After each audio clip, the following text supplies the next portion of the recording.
queridos, graça e paz. Bem-vindos a mais um culto de celebração e de agradecimento ao nosso Deus, porque apesar do momento que estamos passando, aqueles que conhecem a Jesus, aqueles que estão firmes na palavra, com certeza vão sentir esses ventos fortes, tempos de angústia, de incertezas, mas os que conhecem ao Senhor Jesus, com certeza, vão ter mais força, mais graça para superar esses tempos. Há tempos variados na humanidade. Há tempos de angústia, há tempos de paz, há tempos de plantar, tempos de colher. E esse é um tempo que nós estamos passando como um tempo difícil, mas o Senhor está conosco, o Senhor está com você. E nesse dia 10/5, eu gostaria que você realmente prestasse muita atenção na palavra de Deus, no louvor e também em tudo aquilo que envolve a nossa caminhada no reino de Deus. Bem-vindo a mais um culto de celebração ao Senhor.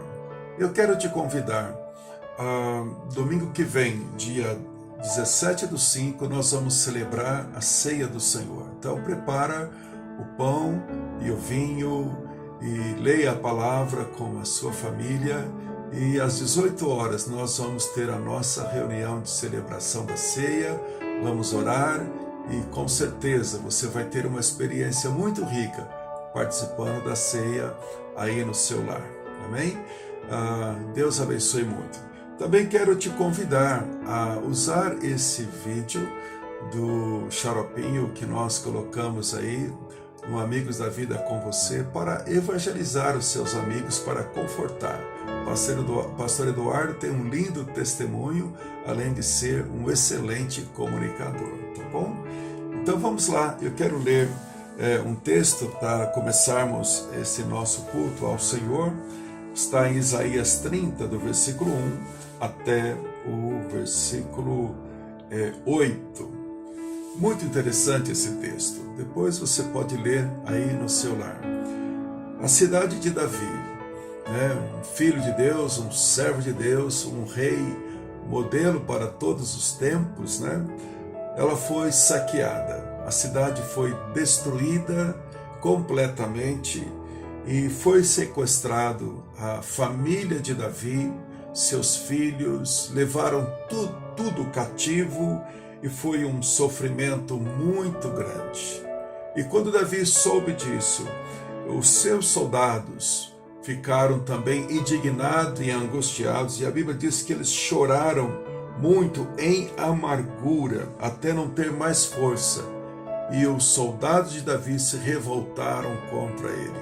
Então foi um momento tão difícil, de tanta angústia. Imagine a sua cidade destruída, a sua família sequestrada, as suas ovelhas, os seus gados também foram levados. Foi um desespero. E o desespero também veio quando os seus amigos queriam apedrejá-lo. Então ele ficou em um momento de pânico, de angústia. Mas só restou uma coisa para Davi. Ele diz assim: eu vou buscar o meu Deus. E a Bíblia diz que ele pegou a estola sacerdotal e ele consultou ao Senhor, dizendo: Deus, que farei?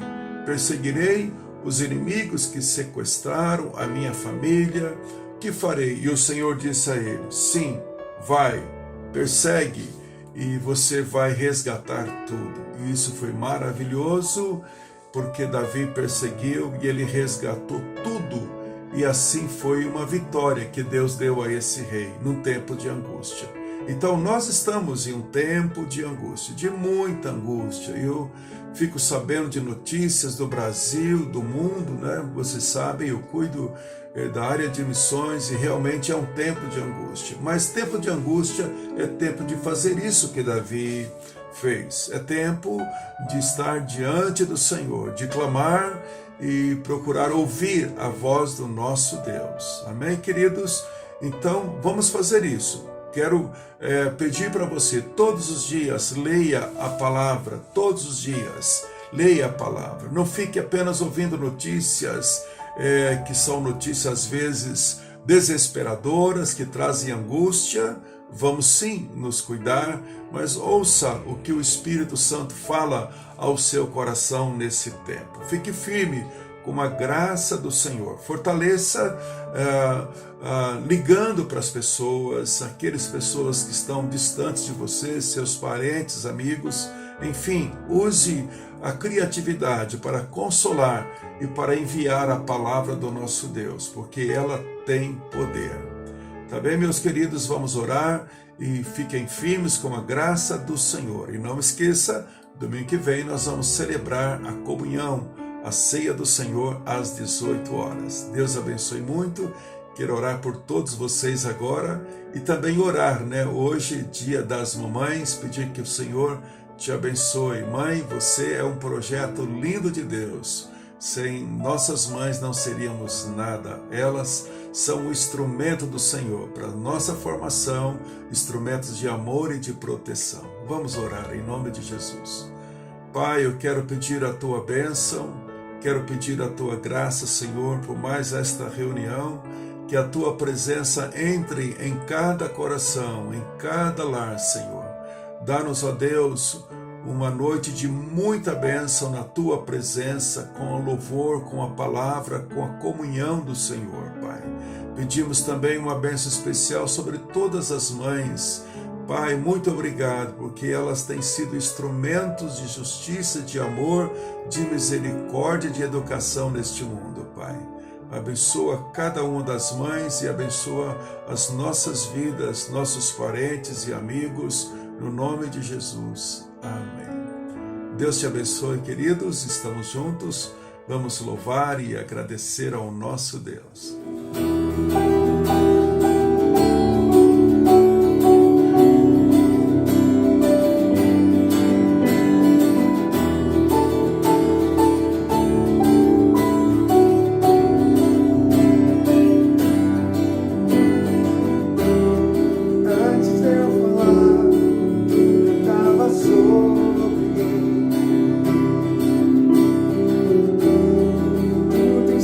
Tão bom.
mentiras pra me encontrar.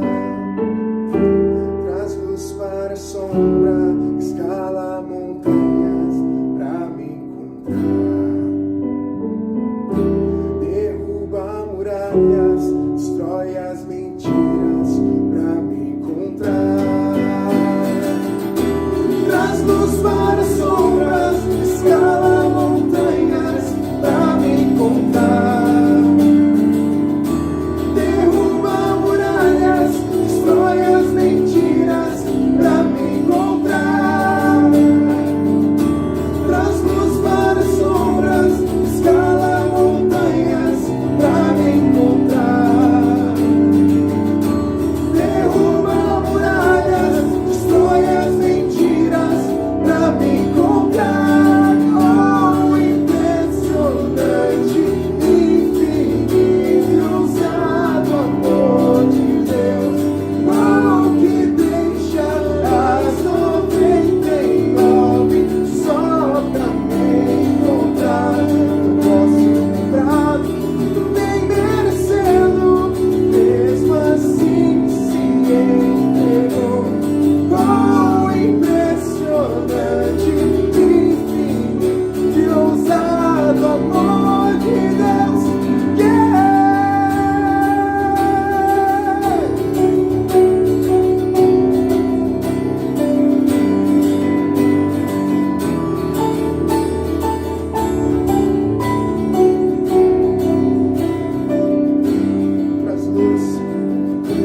Traz luz para a sombra, escala montanhas pra me encontrar. Derruba muralhas, destrói as mentiras pra me encontrar. Traz luz para a sombra, escala montanhas pra me encontrar. Derruba muralhas, destrói as mentiras pra me encontrar. Traz luz para a sombra, escala montanhas pra me encontrar. Este é o nosso Deus. Derruba muralhas, destrói as mentiras pra me encontrar.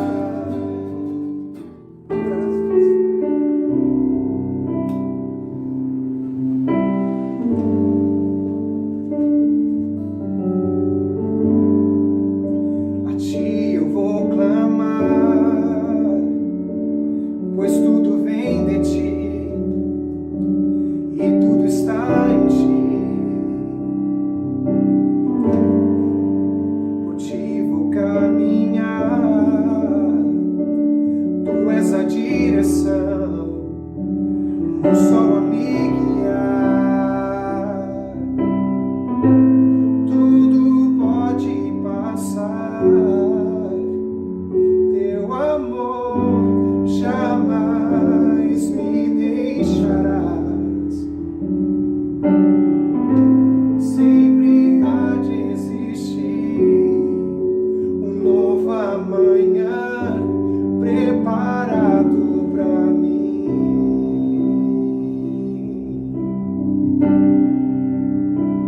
Eu me rendo aos teus pés, és tudo que eu preciso pra viver. Eu me lanço aos teus braços, onde encontro meu refúgio.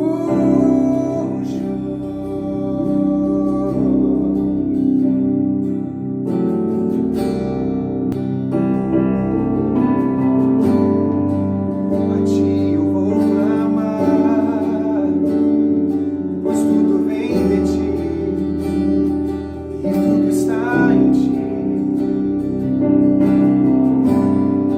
Por ti vou caminhar, tu és a direção, o sol a me guiar. Tudo pode passar, teu amor jamais me deixará.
sol se pôr e a noite chegar, tu és quem me guias. Se a tempestade me alcançar, tu és meu abrigo. Se o mar me submergir,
linda! Saudade de vocês. Eu quero compartilhar algo com vocês no dia de hoje.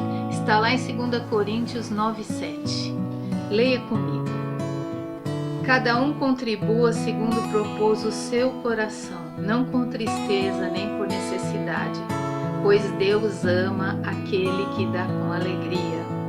E Deus é poderoso para fazer abundar em vós toda a graça, a fim de que, tendo sempre em tudo toda a suficiência, abundeis em toda boa obra. Conforme está escrito, espalhou, deu aos pobres, e a sua justiça permanece para sempre.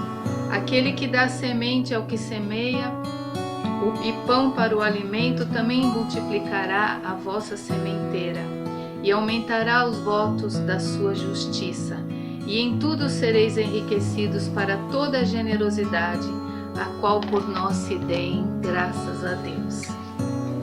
Muito bem, queridos, hoje nós estamos vivendo um tempo muito difícil e o nosso inimigo, Satanás, ele quer nos aprisionar com pensamentos terrenais, aprisionar com uma coisa chamada medo. As pessoas têm medo de perder o emprego, de perder a casa, perder o carro, perder o trabalho, né? Medo de não ter renda suficiente. E é um medo real, exatamente, esse medo existe. Mas nós temos que ter confiança no Senhor. Porque Satanás, ele vai tentar imobilizar você, imobilizar as bênçãos que Deus tem preparadas para você, para que você retenha os seus dízimos, as suas ofertas para a casa do Senhor, né? Ele quer interromper o fluxo de obediência sua com a palavra de Deus.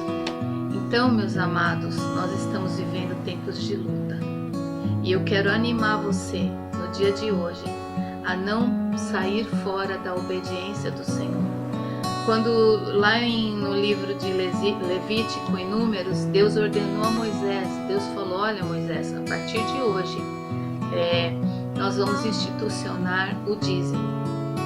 E o dízimo servia para quê? Ele servia para alimentar as viúvas, os órfãos, os viajantes que chegavam passando necessidade, né? O templo, os sacerdotes. É aí que o dízimo foi instituído, nesta época, né?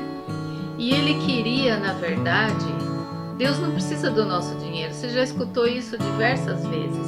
O que Deus queria, na verdade, era que o povo dependesse somente do Senhor.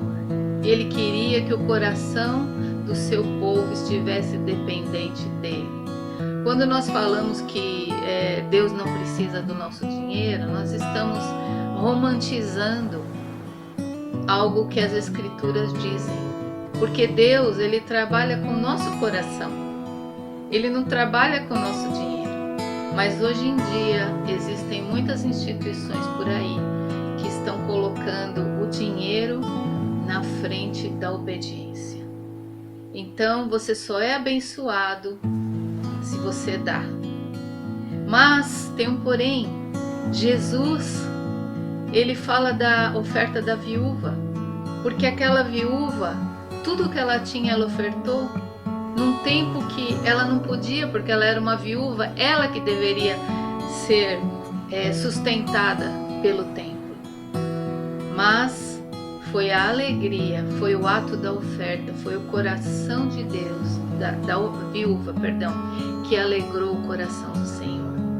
Então, amados, é nesses tempos de crise que nós temos que lembrar que a casa do Senhor, a nossa igreja tem que ser cuidada, o templo do Senhor tem que ser cuidado. Nós pagamos aluguel, pagamos luz, pagamos águas, pagamos tributos ao governo e temos que honrar estes tributos. E quem cuida da casa de Deus? Nós. Amém? Então eu quero orar com você hoje e declarar as bênçãos do Senhor sobre a tua vida. Amém? Pai querido, em nome de Jesus, eu apresento os teus filhos neste dia, meu Deus, pedindo, Pai, que o Senhor traga sobre eles, Pai, a abundância, Senhor, do seu celeiro. abundância no celeiro dessas casas, dessas famílias. Pai, que nenhum dos teus pequeninos perca a fé, meu Deus, mas que o Senhor os alimente, que o Senhor cuide deles, Pai, e que eles tenham certeza que o general de guerra está à frente, porque o Senhor diz na sua palavra que aqueles que temem ao Senhor, o mal não chegará à nossa tenda. Pai, então em nome de Jesus, cuida de nós, Pai, ajuda-nos a manter a Tua casa, a nossa igreja, o templo do Senhor. Nós nos alegramos com este momento de ofertar, de dizimar na Tua casa, meu Deus, para que a Tua casa seja abençoada e Teus filhos sejam abençoados. É o que eu te peço neste dia, Senhor, visita-nos, Pai, com o Teu anjo provedor e cuida de nós a cada dia, em nome de Jesus. Amém. Que Deus abençoe você, querido, querida que está aí nos assistindo. Que o Senhor te guarde, a ti e a tua família. Beijinho no coração. Jesus, nome sobre todo nome, nome sobre todo nome. Jesus, nome sobre todo nome, nome sobre todo nome. Seu nome é maravilhoso, conselheiro, Deus forte e Pai da eternidade, príncipe da paz. Seu nome é maravilhoso, conselheiro, Deus forte e Pai da eternidade, príncipe da paz. Para terminar, cante esse nome.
Queridos, que a paz de Deus esteja sobre a tua vida, sobre a vida da tua família.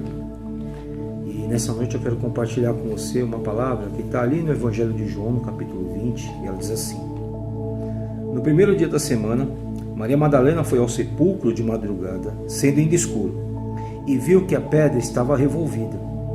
Então correu e foi ter com Simão Pedro e com outro discípulo, a quem Jesus amava, e disse-lhes: tiraram do sepulcro o Senhor, e não sabemos onde o puseram. Saiu, pois, Pedro e o outro discípulo, este outro discípulo aqui é João, e foram ao sepulcro. Ambos corriam juntos, mas João correu mais depressa do que Pedro e chegou primeiro ao sepulcro. Abaixando-se, viu os lençóis de linho, todavia não entrou. Então Simão Pedro, seguindo-o, chegou e entrou no sepulcro. Ele também viu os lençóis e o lenço que estivera sobre a cabeça de Jesus, e que não estava com os lençóis, mas deixado num lugar à parte. Então entrou também o outro discípulo, que chegara primeiro ao sepulcro, e viu e creu, pois ainda não tinham compreendido a Escritura, de que era necessário ressuscitar ele dentre os mortos. E voltaram os discípulos outra vez para casa. Maria, entretanto, permaneceu junto à entrada do túmulo chorando. Enquanto chorava, baixou-se, olhou para dentro do túmulo e viu 2 anjos vestidos de branco sentados onde o corpo de Jesus fora posto, um à cabeceira e outro os pés. Então eles lhe perguntaram: mulher, por que choras? Ela respondeu: porque levaram o meu Senhor e não sei onde o puseram. Tendo dito isto, voltou-se para trás e viu Jesus em pé, mas não reconheceu que era Jesus. Perguntou-lhe Jesus: mulher, por que choras? A quem procuras? E ela, supondo ser ele o jardineiro, respondeu: Senhor, se tu o tiraste, dize-me onde o puseste, e eu o levarei. Disse-lhe Jesus: Maria. Ela, voltando-se, lhe disse em hebraico Raboni, que quer dizer mestre. Muitas vezes, na calamidade, nós ficamos cegos. Há situações na vida da gente em que, dependendo da dimensão do problema, faz com que a gente muitas vezes pense que é o fim de tudo, que não há luz no fim do túnel nenhuma, e muitos até tão pessimistas que até acreditam que aquela luzinha que aparece lá no fim do túnel é um trem vindo na sua direção. Infelizmente, porque muitas vezes a dimensão do problema faz com que nós fiquemos cegos e pensemos que Deus ou não está presente, ou Deus está muito distante, ou a promessa dele não vai se cumprir, e nós não conseguimos muitas vezes reconhecer Jesus no meio da calamidade.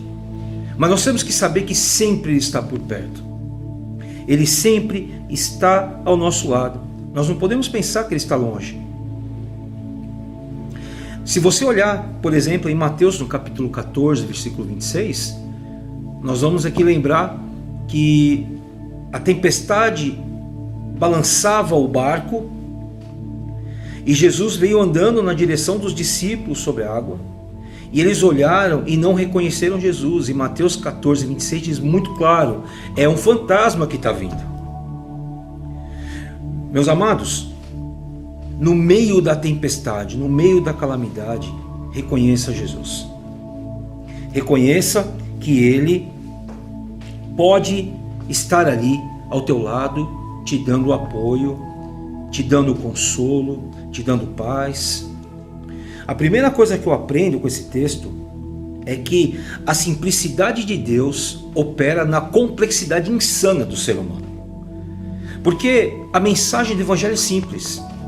Ele veio, morreu pelos nossos pecados e ressuscitou e vai voltar. A mensagem do Evangelho é simples. Porém, infelizmente, as pessoas tornam isso complexo quando não creem, quando tem um coração endurecido para acreditar nisso que muitos chamam de apenas uma teoria. Porque meus bisavós já diziam isso, os meus avós também já diziam isso, os meus pais disseram e nada aconteceu. Por quê? Porque ele virá no tempo que for necessário. mas ele virá para buscar a igreja, como está dizendo lá em João capítulo 14. Se nós olharmos João 14, no começo do capítulo João 14, versículos 1, 2, 3, ele diz: eu vou para a casa do meu pai preparar-vos morada, e quando tiver tudo pronto, eu venho para buscá-los. No versículo 16 ele diz assim: mas vocês não estarão sós, eu vos deixarei o Consolador, que é o Espírito Santo de Deus. Aí no versículo 18 ele reforça: eu nunca vos deixarei órfãos. Meu amado, você não está órfão, você não está sozinho nessa luta. Você não está sozinho, porque não só nós, pastores ou irmãos, estamos juntos com você, estamos orando por você, estamos acompanhando, podemos te ajudar, mas acima de nós, acima de qualquer coisa, transcendendo o entendimento humano, transcendendo a complexidade insana do ser humano, transcendendo o físico, transcendendo o químico, transcendendo tudo que você pode imaginar, está o Criador de todas as coisas, Cristo Jesus. Então você tem que, em primeiro lugar, reconhecer que essa simplicidade de Deus, ela opera na complexidade insana do ser humano. É muito fácil. Não é fácil passarmos o que estamos passando. Estamos passando por um momento singular, um momento histórico da humanidade. Estamos numa época de pandemia, que por sinal Jesus já havia até alertado anteriormente que um dia, se você olhar lá em Mateus 24, 25, ele já havia alertado que isso aconteceria. Mas não é isso que eu estou dizendo. O que eu estou dizendo é que mesmo no momento da pandemia, no momento da calamidade, no momento da tempestade, Ele está conosco. Se você olhar no livro de Marcos, quando Jesus estava no barco, a tempestade aconteceu do mesmo jeito. A tempestade ela foi evitada porque Jesus estava no barco? Não. E qual o maior segredo dessa situação em que Jesus estava no barco? Os discípulos estavam enfrentando ventos e tempestades também. Era uma outra ocasião, que não era nessa em que ele veio andando nas águas, era uma outra ocasião porque Jesus estava ali. E eu te pergunto, qual é o segredo desse momento? Muitos vão dizer para você: o segredo é que Jesus estava no barco. Não. O segredo é que Jesus dormia. Você sabe por quê? Porque de verdade, meu irmão, o meu problema, o teu, o problema da humanidade não abala Jesus. Ele dormia. Tanto que os discípulos o acordaram. E aí ele mandou que o vento parasse, que a tempestade cessasse, e os discípulos disseram: quem é este que até o vento e as águas obedecem? Ele dormia. Nesse momento de calamidade, amado, ele dorme. E o dormir não significa que ele está alheio. Quando eu digo para você que o meu problema e o teu não é um problema de Jesus, não significa que ele está alheio. Significa que Ele está ao nosso lado, nos dando paz. Porque no meio da tempestade da tribulação, Jesus não vai se desesperar comigo, com você. Imagine só, você está num barco, né, e começa uma tempestade, e de repente você acorda Jesus e Ele fala: ai meu Deus. Imagine. Ele é o Criador de todas as coisas, é o co-criador. João capítulo 1, versículo 1 em diante diz assim: no princípio era o verbo estava com Deus e o verbo era Deus. E no princípio Deus estava com ele. Nada do que foi feito se faria se não fosse por intermédio dele. Então entenda, meu amado, Jesus está com você nesse momento. Clame a Ele, creia que Ele vai trazer alívio, vai trazer consolo, vai trazer paz para o momento que nós estamos passando. Infelizmente, algumas pessoas, a complexidade das pessoas, ela chegou a um nível que, se você olhar quando Cristo estava sendo crucificado, você vê dois ladrões na cruz. Um dos ladrões, a sua vida era tão complexa, a sua vida era tão miserável, que ele não reconheceu Jesus ali. ele não reconheceu a oportunidade, mas ele desafiou o Senhor. Ele disse: ué, se você é filho de Deus, desce dessa cruz. O outro ladrão, ele reconheceu Jesus na calamidade. E ele disse para este outro o seguinte: você fala que nem um louco, este homem é inocente, ele não fez nada. Aí ele olha para Jesus e diz assim: Senhor, lembra-te de mim quando entrares no teu reino. Aquele é o momento mais calamitoso de um condenado. Ele estava ali crucificado junto com Jesus, estava condenado à morte, porém ele reconhece Jesus no meio da calamidade. Era a oportunidade única da sua existência. Este momento de pandemia é uma oportunidade única na nossa existência. É uma oportunidade maravilhosa para que a gente se aproxime do Pai, para que a gente tenha comunhão com o nosso Deus, para que a gente ore mais, busque mais, para que nós possamos levar essa palavra, levar a simplicidade do Evangelho para as pessoas, que é uma simplicidade que muitos não entendem. Por isso que muitos levam para o lado complexo, levam para o lado de que isso é só uma teoria, isso não vai acontecer. Um pregador certa vez disse, os meus avós falavam da vinda dele e serviam muito mais que os meus pais. Os meus pais falavam da vinda do Senhor e serviam muito mais do que eu. Eu falo da vinda do Senhor e sirvo muito mais que os meus filhos. Você percebe como essa questão de se relacionar com Deus, de amar a Deus, de servir a Ele, ela vai se diluindo com o tempo se nós não tivermos um posicionamento de entender a simplicidade do Evangelho. Uma segunda lição que eu aprendo é que eu tenho que confiar na palavra. Veja bem, ele havia dito em João 14 que ele ia preparar a morada e voltaria. Ele já havia dito isso. Maria Madalena, ela estava tão cega com o desespero do que estava acontecendo, que Jesus chegou diante dela, perguntou por que ela chorava, e ela pensou que era um jardineiro.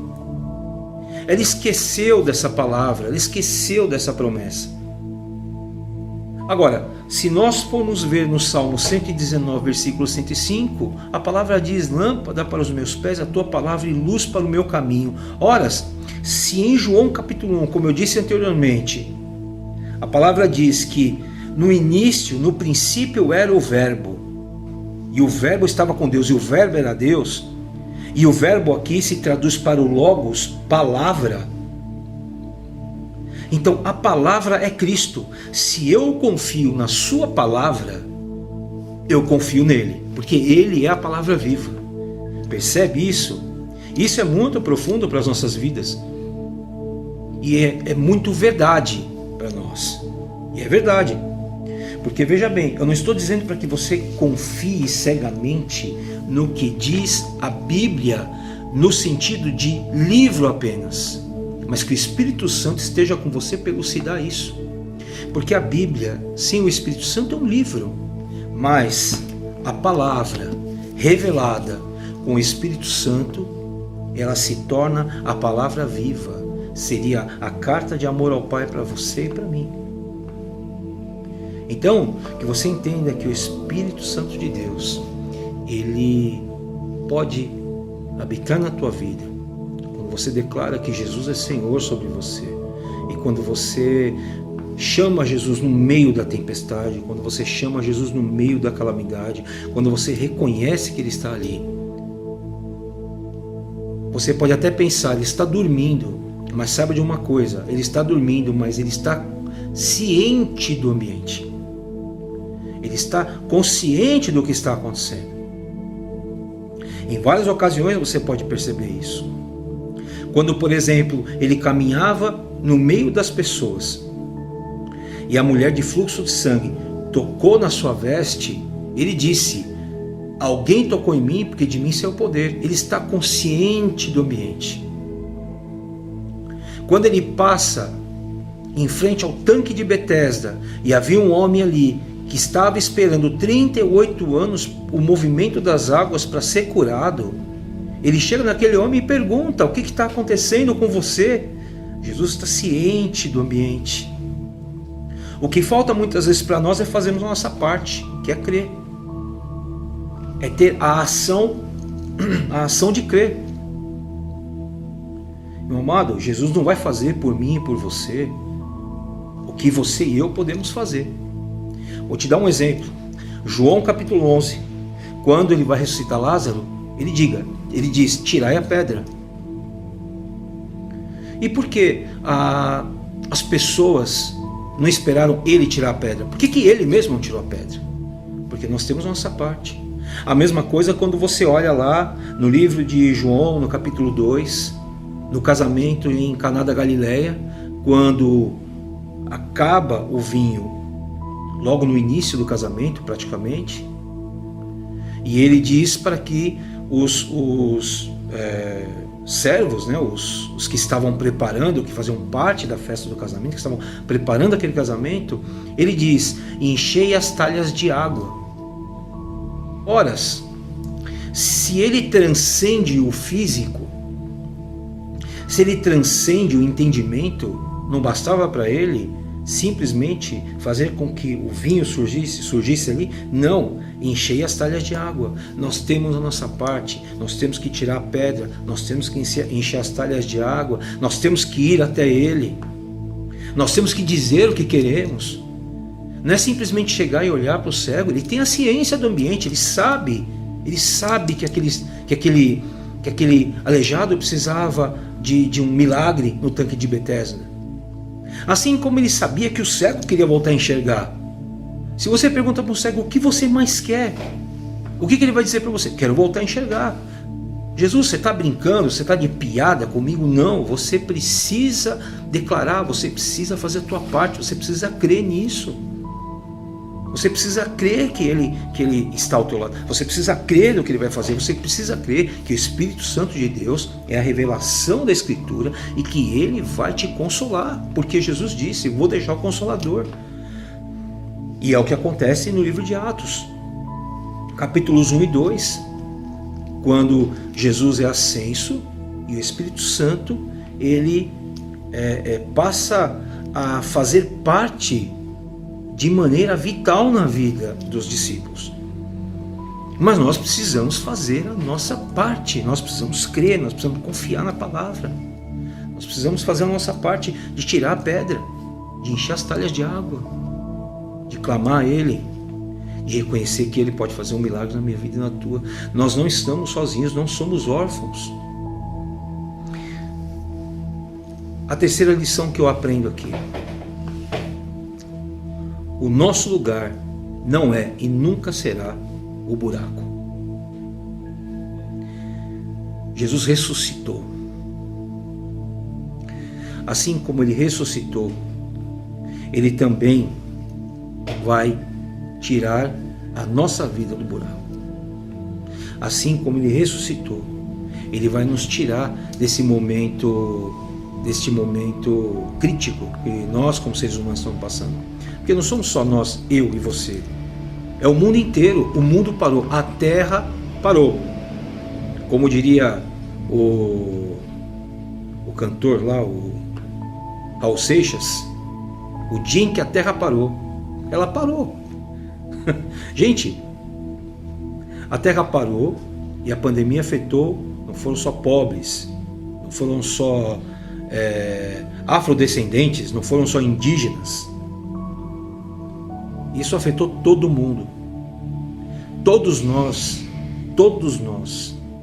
brancos, afrodescendentes, todos nós, indígenas e orientais, pobres, ricos, solteiros, casados, todos somos colocados no mesmo patamar, para mostrar que debaixo do sol todos são iguais perante Deus. Todos nós. Aí você me diz assim: mas não foi Deus quem mandou essa pandemia. Mas entenda que existe uma permissão de Deus, porque a Escritura nos diz que não cai uma folha de uma árvore sem que Ele perceba. Só que o nosso lugar não é o buraco. Se você olhar em João capítulo 11, eu já tinha falado de Lázaro. Ele tirou Lázaro da cova. Se você olhar lá em Gênesis, no capítulo 41, José estava na prisão injustamente. E Deus tira José da prisão e o faz ser o segundo homem mais importante, o segundo governador, o segundo líder, o governador do Egito na época, que era o maior império. Se você olhar em 1 Reis capítulo 19, você vai ver que Elias se enfia numa caverna e Deus o chama da caverna. Sabe o que acontece muitas vezes com a gente? Na hora da calamidade, na hora do desespero, na hora da angústia, a gente tenta se enfiar numa caverna. A Escritura nos ensina que aquele que se isola busca os seus próprios interesses. Aí você diz assim para mim: mas nós estamos vivendo um tempo de isolamento. Quando a palavra ela diz que aquele que se isola busca os seus interesses, não está falando apenas do isolamento entre pessoas, está falando do isolamento em relação a Deus. Porque quando nós nos isolamos apenas, nós rejeitamos o socorro de Deus. Não estamos rejeitando o socorro de outra pessoa. Estamos muitas vezes rejeitando até mesmo a ação do Espírito Santo sobre nós. Estamos rejeitando a ação de Deus na vida da gente. Por isso que diz a Escritura que busca seu próprio interesse. Porque é muito fácil. Quando eu declaro que eu não tenho Deus na minha vida, eu estou por minha própria conta. Não é? E muitas vezes eu me acho no direito de fazer aquilo que eu acho que tem que ser. Eu acho que eu posso comandar a minha vida sozinho, sem que Ele esteja na direção, no meu caminho. É por isso que eu falo que a desculpa do ateu é muito boa. Porque aquele que diz que não crê em Deus, ele não tem a quem prestar conta. Então fica muito fácil. Se isola. Não se isole nesse momento. Elias tentou se isolar numa caverna. Só que o isolamento, ele pode te levar à depressão, e a depressão a sentimentos piores que te levam cada vez mais a um fundo de poço. E como eu te disse, o nosso lugar não é no fundo do poço. O nosso lugar não é no buraco.